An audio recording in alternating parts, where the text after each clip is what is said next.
e neste vídeo a origem e o desenvolvimento do socialismo cristão. Eu vou apresentar para vocês a visão de 3 cristãos ditos socialistas que se utilizaram de ideias marxistas para dar uma nova interpretação às passagens bíblicas. Robert de Lemenais, Charles Kingsley e Paul Tillich. Eu vou mostrar também a reação da Igreja Católica para combater este vírus através das encíclicas papais. Então, acompanhem agora a origem e o desenvolvimento do socialismo cristão. O povo que não conhece a sua história está condenado a repeti-la. Análise histórica e crítica sobre o pentecostalismo universal. Se inscreva, curta e compartilhe.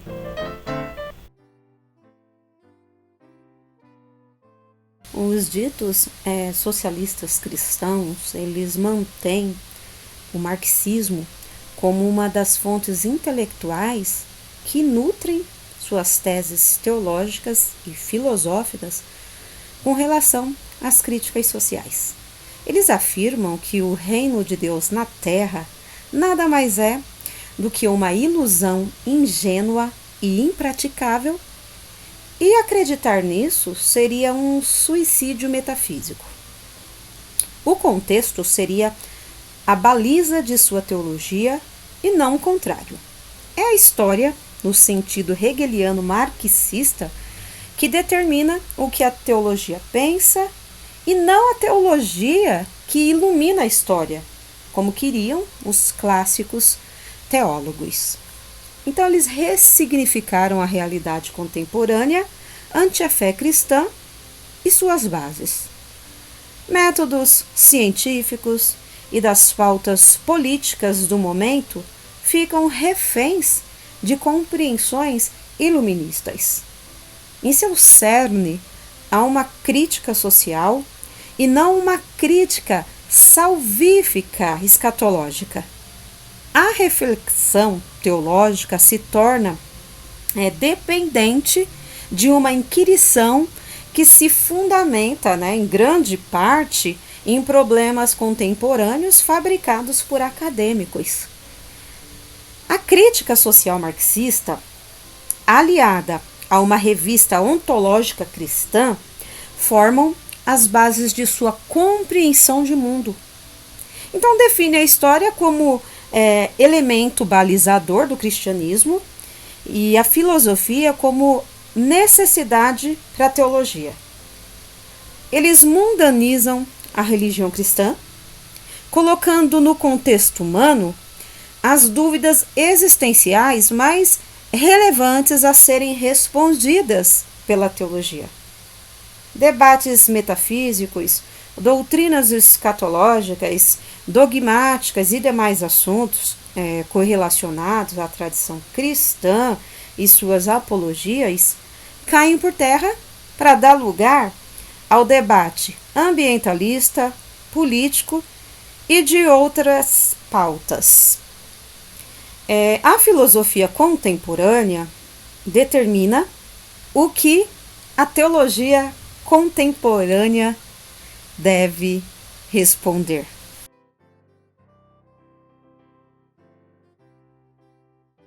Sobre a origem do socialismo cristão, eu vou apresentar para vocês 2 nomes que o cão utilizou para colocar a colher de pau dessas ideias marxistas no Evangelho, na interpretação da Bíblia.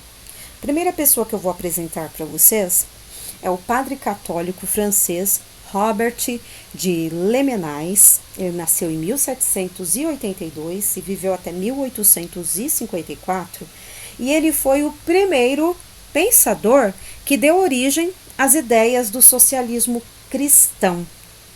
Então, entre os anos de 1821 a 1823, durante uns 2 anos, ele publicou vários volumes de obras em que ele desenvolveu outros princípios relacionados com a religião, como, por exemplo, ele identifica o cristianismo como uma religião da humanidade. Ele também, nessas obras que ele publicou, ele negou o caráter sobrenatural do cristianismo.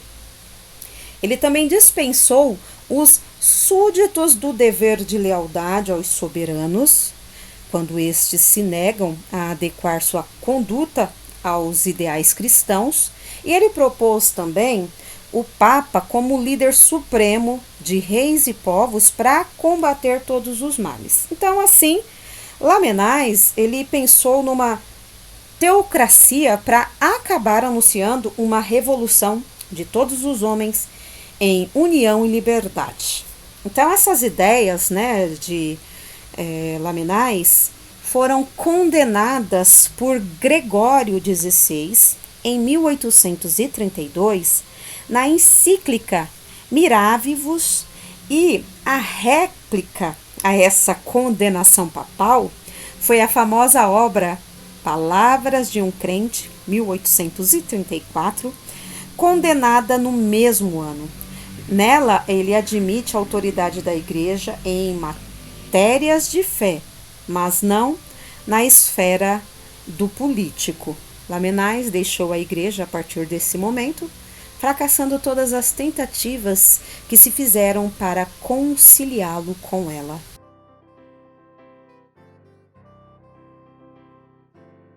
Agora eu vou apresentar para vocês Charles Kingsley.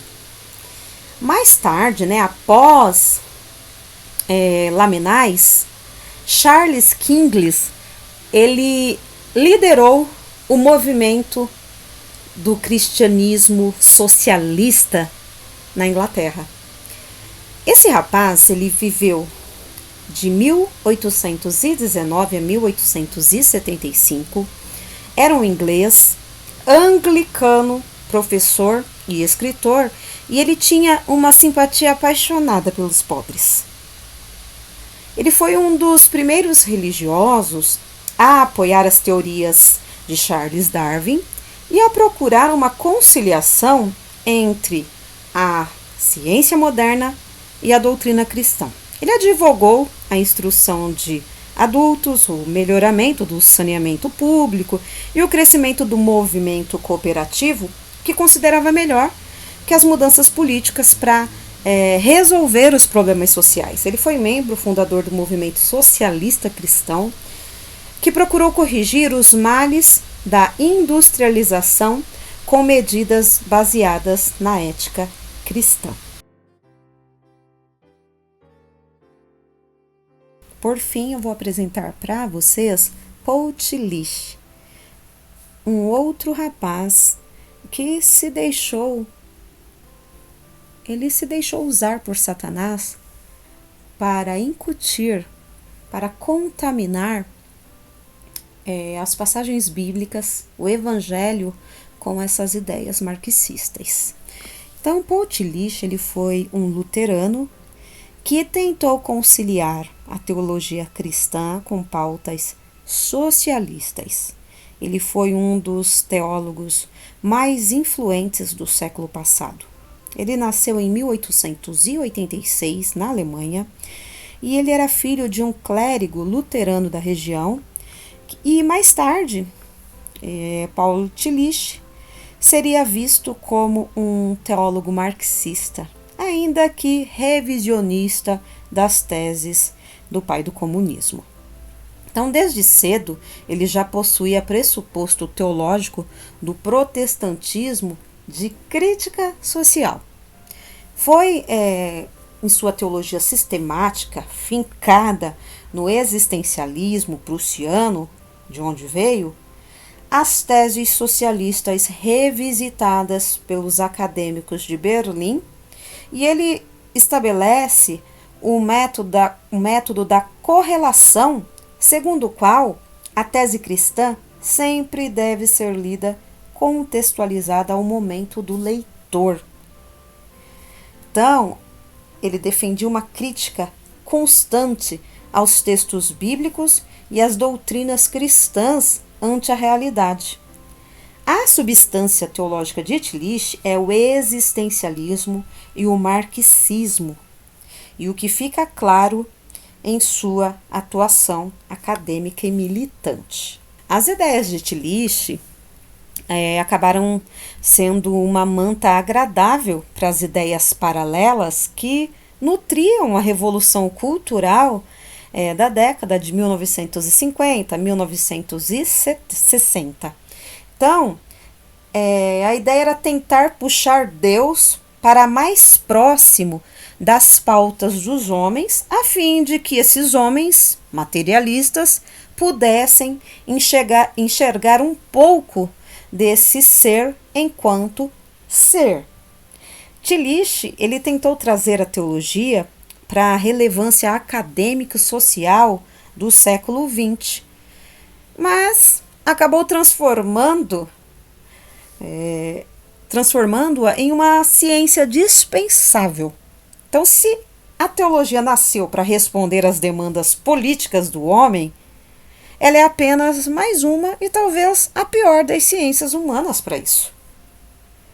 Então, a teologia de Tillich se tornou acessório intelectual para enfeitar debates políticos de ocasião, tornou-se um chaveiro retórico para adornar políticas convenientes. No fim, os herdeiros de Tillich e os filhos da teologia da libertação, que é um vídeo que a gente que eu vou publicar mais para frente para vocês, acabam juntos na mesma missão. Qual que é essa missão dos herdeiros de Tillich e dos filhos da teologia da libertação? Caçar na Bíblia e em intuições pessoais, críticas sociais que reordenem o mundo tal como eles acham que o mundo deve ser reordenado. Então, desde que o comunismo, o socialismo surgiu no mundo como expressão prática do marxismo-leninismo, a Igreja Católica o combateu sem tréguas por ele ser ateu, materialista, desumano, utópico, adverso a Deus e à Igreja. Assim como outras formas de socialismo, o socialismo cristão também defendia melhores condições de trabalho para as classes operárias. Contudo, essas melhorias eram baseadas não em luta, mas nos ensinamentos de Cristo. Agora eu vou mostrar para vocês a maneira que a Igreja Católica encontrou para começar o combate ao comunismo, ao socialismo. Ela se utilizou de encíclicas papais. Eu vou explicar antes para vocês do que se trata uma encíclica, o que significa isso. Então, a carta encíclica é um documento pontifício, uma comunicação escrita pelo líder máximo da Igreja Católica, no caso o Papa, cujo objetivo é orientar lideranças religiosas e fiéis sobre assuntos que envolvem o bem-estar da sociedade. Elas são ricas em detalhes e categóricas em suas condenações. Então, gente, em 1846, o Papa Pio IX ele promulgou a encíclica de nome Qui Pluribus sobre fé e religião, na qual já combatia vigorosamente as ideias de Marx. Pio IX, ele se referia à nefanda doutrina do comunismo, contrária ao direito natural, que uma vez admitida, lança por terra os direitos de todos, a propriedade e até mesmo a sociedade humana.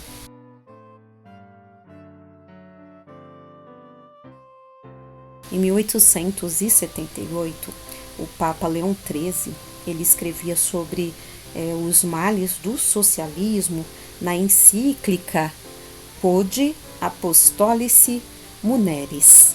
Leão XIII aponta que as facções socialistas, comunistas ou nihilistas espalhadas ao redor do mundo e unidos pelos laços estreitíssimos de uma perversa confederação,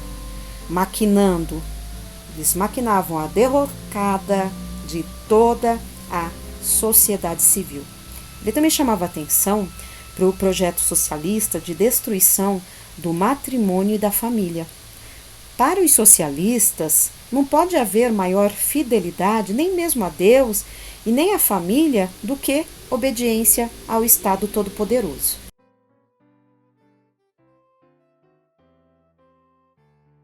Em 1891, Leão XIII escreveu outra encíclica, Rerum Novarum, a respeito do trabalho, do capital e da classe operária. Foi um texto fundacional da doutrina social católica nos tempos modernos. Dizia o pontífice: os socialistas, para curar este mal, instigam nos pobres o ódio invejoso contra os que possuem e pretendem que toda a propriedade de bens particulares deve ser suprimida. O remédio proposto está em oposição flagrante com a justiça, porque a propriedade particular e pessoal é, para o homem, de direito natural.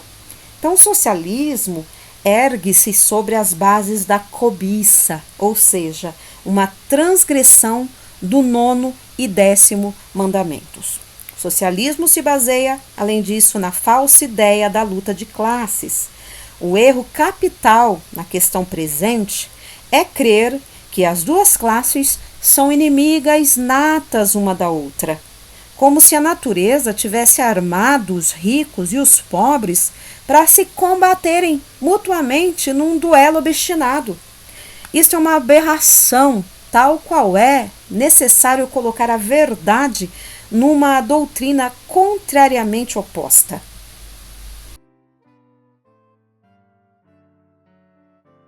Em 1931, o Papa Pio XI divulgou a Carta 40º ano. Chamou a Carta Magna da Doutrina Social Católica. Diz assim: declaramos: o socialismo, quer se considere como doutrina, quer como fato histórico ou como ação, não pode conciliar-se com a doutrina católica. E continua: o comunismo e o socialismo, quanto às suas formas, ainda as mais mitigadas, se desviam dos ditames do Evangelho. Em 1937, veio a encíclica chamada Divini Redemptoris, a respeito do comunismo ateu. O pontífice exortou a que os fiéis não se deixassem enganar. Ele disse que o comunismo é intrinsecamente perverso e não se pode admitir em campo nenhum a colaboração com ele, da parte de quem quer que deseje salvar a civilização cristã. Ele diz que é um sistema cheio de erros e sofismas. E ele propõe, como fim peculiar, revolucionar radicalmente a ordem social e subverter os próprios fundamentos da civilização cristã. Ele diz que no comunismo os direitos naturais são negados ao indivíduo para serem atribuídos à coletividade. Então, qualquer direito de propriedade privada tem de ser radicalmente destruído no comunismo. É a coletividade que legisla em matérias de matrimônio e família. O matrimônio e a família são apenas uma instituição civil e artificial dependente da vontade dos indivíduos ou da coletividade. Em 1961, o Papa João XXIII publicou uma encíclica chamada Mater et Magistra. Entre comunismo e cristianismo, o pontífice Pio XI declara novamente que a oposição é radical e acrescenta que não se pode admitir de maneira alguma que os católicos adiram ao socialismo moderado. O remédio mais necessário, segundo ele, consiste não na reação violenta dos socialistas em ordem ao desmantelamento do livre mercado, mas, antes de tudo, na reforma dos costumes. Então, a postura da Igreja, segundo ele, sempre foi ponderada, resguardando os direitos tanto do empregado quanto do empregador, mediante uma volta à caridade cristã e ao zelo pelo bem do próximo. Peste comunista, segundo ele, uma vez no poder, é incrível e espantoso quão bárbaro e desumano se mostra. Ódio declarado contra a Santa Igreja e contra o mesmo Deus. Em 1991, o Papa João Paulo II, ele publicou a encíclica chamada Centésimos Anos, em comemoração ao centenário da encíclica Rerum Novarum.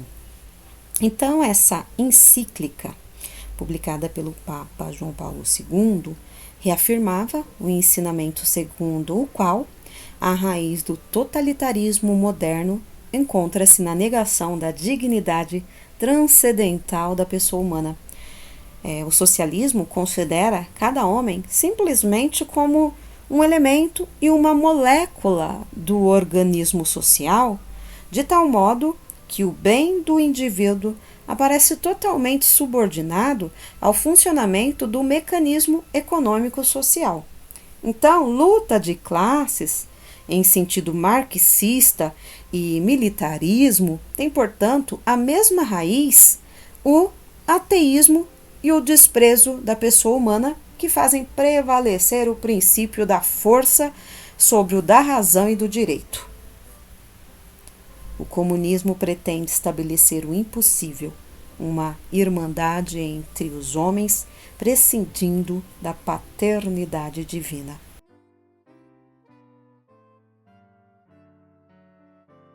Bem, pessoal, apresentei para vocês a origem, o desenvolvimento do socialismo religioso, na figura de 3 homens, Robert de Lamennais, Charles Kingsley e Paul Tillich. E apresentei também o combate por parte da Igreja Católica, o combate ao comunismo, ao socialismo, através das encíclicas papais. Eu vou pedir para vocês acompanhar os próximos vídeos da série aqui no canal, pois eu vou mostrar o reflexo desta nova forma de interpretar a Bíblia, com esse viés marxista, no decorrer das últimas décadas, nos arraiais evangélicos aqui brasileiros e também de outros países. Não perca! Porque nada podemos contra a verdade, senão pela verdade. 2 Coríntios 13:8. Se inscreva, curta e compartilhe. Análise histórica e crítica sobre o pentecostalismo universal.